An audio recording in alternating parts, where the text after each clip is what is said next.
What's going on, football fans? It's time once again for another edition of the Falcon Eye View.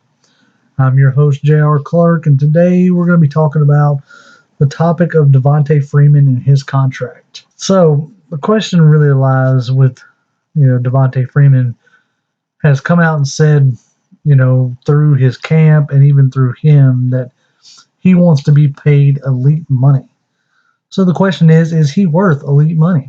I got to thinking about it and, dwelling on it or pontificating, however you want to go about saying it. But I'm thinking, what is elite money for a running back in 2017?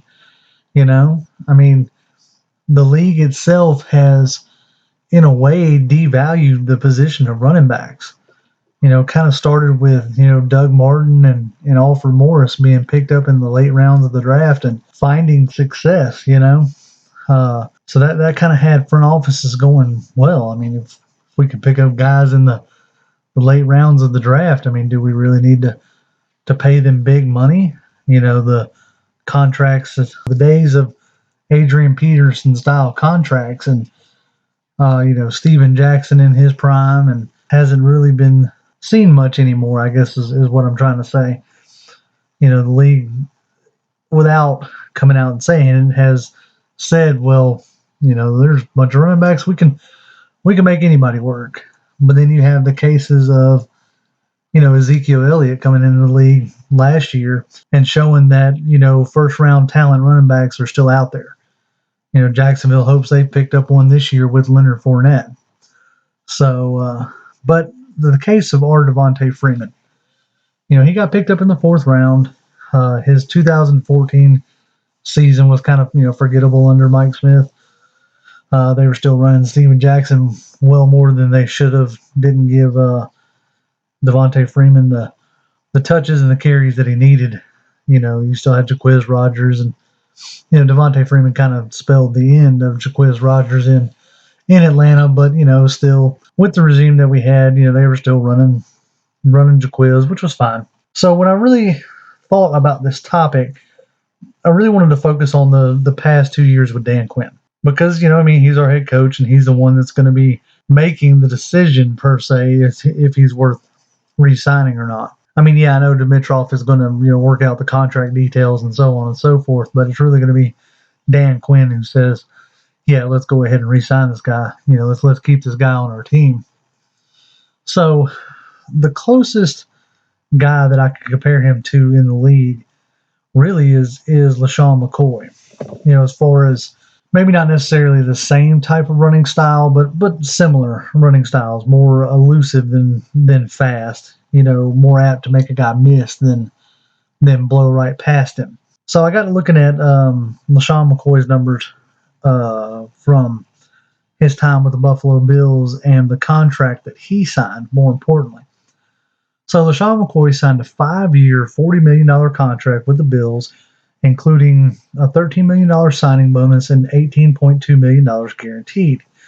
That was an annual salary of $8 million. And this year, McCoy will earn a base salary of $6 million with a workout bonus of $250,000 while carrying a cap hit of $8 million. So that's kind of, what I would consider to be, big money, elite running back, money. So the question becomes, is Devonta Freeman worth $40 million? Is Devonta Freeman worth, an average of $7 to $8 million a year? Now, I myself say that he is worth that money. He stat for stat is very similar to what McCoy has put up. McCoy in 2015 had 203 attempts with 895 yards at 4.4 yards a carry with 3 touchdowns. That's suspect. Now he bounced back a little bit in 2016 with 234 attempts, 1,267 yards at 5.4 yards average with 13 touchdowns. Now, our Devonta Freeman in that same time frame, 2015, carried the ball 265 times for a little over 1,000 yards, 1,056 to be exact, averaging 4 yards a carry with 11 touchdowns. He followed that up with 2016 with 227 carries for 1,079 yards at a 4.8 yards per carry, or 4.8 yards average with 11 touchdowns. So he's given us 2 solid years in, running the ball. So he's showing you that he's not just a 1-year wonder. Now keep in mind, in 2015 we had not so great of an offensive line, and he still gave you over 1,000 yards rushing. Now this is not to even speak what he does, through the passing game. In 2015, he had 73 receptions for 578 yards at a 7.9 yard average and 3 touchdowns. Now, 2015 was a different story than 2016 because of our, wide receiver depth. In 2015, our passing game was quite literally Julio and Devonta. But in 2016, he still showed that he was valuable in that area, valuable in that, that realm with, 54 receptions for 462 yards at an 8.6 yard average and 2 touchdowns. So he still showed you that even in 2016, when we had the likes of, Mohamed Sanu and Taylor Gabriel's emergence and Justin Hardy and even his running mate Tevin Coleman, that he can still be productive, catching the ball coming out of the backfield. So the question still remains, is he worth, $7-8 million a year?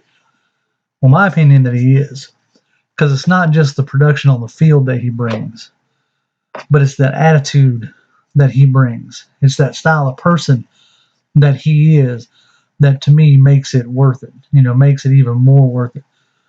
He's active in the community. He is a handful on game day. Come out earlier this past week talking about he wanted to change his, or, up his running style to be more disrespectful to other teams. I mean, I love that kind of mentality. I mean, dude runs hard. Dude runs angry. And I think dude needs to be a Falcon for the rest of his career. So I say we go ahead and sign him to a 5-year, $40 million contract. The league has shown that pretty much every year the salary cap has gone up. So I don't necessarily think that signing him to a long-term deal is really going to hurt anything. I mean, you're going to potentially restructure Matt Ryan's contract, which should give you some more flexibility going forward. But with the cap going up every year, it would almost be foolish not to sign a guy who plays at the level that Devonta Freeman plays. I mean, he's a 2-time Pro Bowl, is giving you great numbers, and is the type of player that you want on your team. I mean, he's the dude that started the whole I score a touchdown and I'm going to hand it to my offensive lineman to spike. That kind of that little simple thing gets everybody excited. He shows that respect to the offensive lineman. He shows that respect to our quarterback, to our coach. I mean, he's a hungry, respectful dude who I believe deserves to get paid. So I think it'll get done this summer. It seems like it's going to. Arthur Blank's been on record saying he wants this guy around. Thomas Dimitroff's been on record saying that he believes the contract's going to get done. And when you have, the upper management talking like that, and especially the owner of the team talking like that, I mean, you remember, a couple off seasons ago, it was, oh, Julio's going to get paid. And Arthur Blank was like, oh, we want Julio here for life. Guess what? Julio got paid. Same thing with Trufant. Trufant got paid.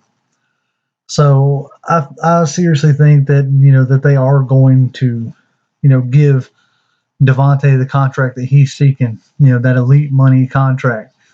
And I believe it's a situation that he will reward the team for giving him that kind of a contract. This won't be no Albert Hainsworth kind of situation where he gets paid and then just disappears.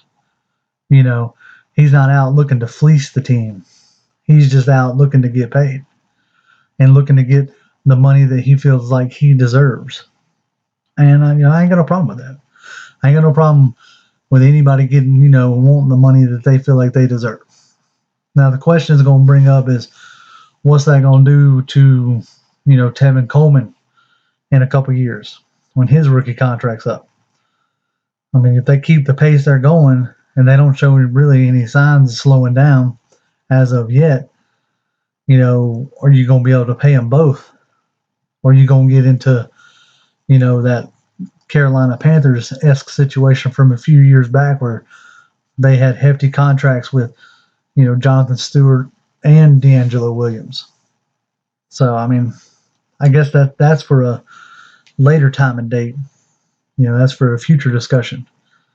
But as of right now, I believe that Devonta Freeman has earned his money. And this, one Falcon fan says that you need to pay the man. He's shown you that he's the man. So step up to the plate and pay the man. As always, Falcons fans, you can find me on the YouTube channel Pound for Pound, where I do things with Toby D. You can also find my stuff on the YouTube channel Falcon Eye View.